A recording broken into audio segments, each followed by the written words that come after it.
കൊടികുത്തിമല വിശേഷം കണ്ടിട്ട് വരാട്ടോ നമുക്ക്.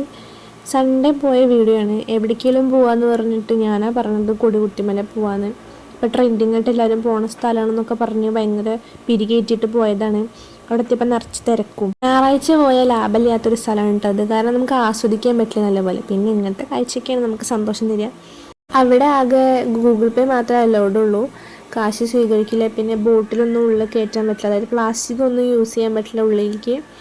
ഇപ്പം നമ്മൾ വെള്ളം കൊണ്ടുപോവുകയാണെങ്കിൽ 50 റുപ്പീസ് താഴെ കെട്ടി വെച്ചിട്ട് തിരിച്ച് വരുമ്പോൾ നമ്മളെ കയ്യിൽ കുപ്പി ഉണ്ടെങ്കിൽ ആ 50 റുപ്പീസ് തിരിച്ച് തരും. അങ്ങനെയൊക്കെ അവർ പറയുന്നുണ്ട്, ചെയ്യണമുണ്ട്. ഇങ്ങനെ കുറേ ബോർഡുകളുണ്ട്. 2 കിലോമീറ്റർ നടന്നാലാണ് നമ്മളെ ലക്ഷ്യസ്ഥാനത്തേക്ക് നമ്മളെത്തുക. കൊടികുത്തിമല എന്ന് പറയുമ്പോൾ ഒരു ഡിഫറെൻ്റ് ആണല്ലോ. അപ്പോൾ സ്വാതന്ത്ര്യത്തിന് മുമ്പ് മലബാർ സർവേൻ്റെ ഭാഗമായിട്ട് ബ്രിട്ടീഷുകാർ ഏറ്റവും ഉയരം കൂടിയിട്ടുള്ള സ്ഥലമായിട്ട് അടയാളപ്പെടുത്തി അവിടെ ഒരു പതാക അവർ കുത്തി. അപ്പോൾ അവർ കൊടികുത്തിയ മല നമ്മുടെ കൊടികുത്തിമലയായിട്ട് മാറി. ഞങ്ങൾ താഴെ നിന്ന് മേലോട്ട് കയറിയപ്പോഴത്തേനും 5 മണിയായിരുന്നു. പിന്നെ മുകളിൽ നിന്ന് 6 മണിയാകുമ്പോഴേക്കും താഴേക്ക് ഇറങ്ങണമെന്ന് അവർ പറഞ്ഞിട്ടുണ്ടായിരുന്നു. ആ ടവറിൻ്റെ മുകളിൽ കയറിയാൽ 360 ഡിഗ്രി കാണാമെന്നൊക്കെ പറഞ്ഞു. അറ്റ് ലാസ്റ്റ് ഞങ്ങൾ അവിടെ എത്തി.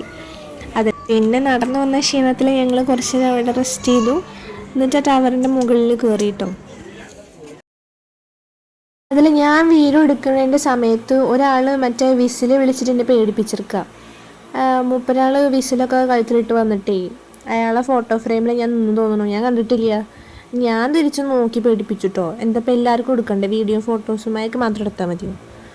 പിന്നെ അവരുടേതായിട്ടുള്ള വണ്ടിയിൽ, അതായത് കൊടികുത്തിമല ഇപ്പം നോക്കി നടത്തുന്ന ആൾക്കാരുടേതായിട്ടുള്ള വണ്ടിയിൽ നമ്മളതിനെ മുകളിലേക്ക് കയറ്റുക, അതുപോലെ 1 മണിക്കൂർ കഴിഞ്ഞ് താഴേക്ക് ഇറക്കുക. അങ്ങനെയൊക്കെ ആയാൽ കുറച്ചുകൂടി രസമുണ്ടാവും. ഇത് നമ്മൾ ഇങ്ങനെ കഷ്ടപ്പെട്ട് കയറി ഒരു അരമണിക്കൂറുണ്ട് അവിടെ നിന്ന് കാറ്റുകൊണ്ട് പോലെ നമുക്ക് തോന്നില്ല. പിന്നെ അവിടെ കൂടെ പൊന്തക്കാട്ട് കൂടെ ഒക്കെ പോയിട്ട് കുറച്ച് നേരം ഫോട്ടോസൊക്കെ എടുത്ത് അവിടെ കുറച്ച് നേരം നിന്നു. ഇരുട്ടായി തുടങ്ങും തോറും നമ്മുടെ കോടൊക്കെ ഇങ്ങനെ ഇറങ്ങാൻ തുടങ്ങിയായിരുന്നു കേട്ടോ. അപ്പോൾ കുറച്ച് ഭംഗിയൊക്കെ ഇങ്ങനെ കൂടി വന്നു ആ സ്ഥലത്തിന്. പിന്നെ താഴ്ന്ന ടിക്കറ്റ് എടുക്കുമ്പോൾ അവർ പറഞ്ഞു വേനൽക്കാല സമയമാകുമ്പോൾ ടവറിൻ്റെ മുകളിൽ നോക്കിയിട്ടുണ്ടെങ്കിൽ പൊന്നാനി കടൽ കാണാമെന്നൊക്കെ.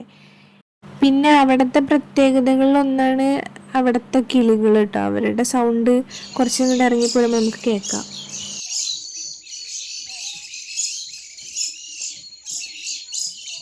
മലയുടെ മുകളിലേക്ക് കയറുമ്പോൾ ഭയങ്കര സ്ലോ ആണെങ്കിലും ഇറങ്ങുമ്പോൾ ഭയങ്കര സ്പീഡായിരുന്നു. പിന്നെ ഞങ്ങൾ താഴെ എത്തി വേഗം വണ്ടി എടുത്തു. ഭയങ്കര ബ്ലോക്കായിരുന്നു. ചിൽഡ്രൻസ് പാർക്കൊക്കെ വന്നിട്ടുണ്ട് ഇപ്പോൾ അവിടെ. അപ്പോൾ അവിടേക്കും ആൾക്കാർ വന്ന് അവിടെയും ബ്ലോക്കും കാര്യങ്ങളൊക്കെ ഉണ്ടായിരുന്നു. കൊടികുത്തിമല പിന്നെ ട്രക്കിങ്ങും അതുപോലെ നാച്ചറിനെ ഇഷ്ടപ്പെടുന്നവർക്കൊക്കെ പറ്റിയ സ്ഥലമാണ്. അപ്പോൾ വീഡിയോ എത്രയുള്ളൂ. Okay, by.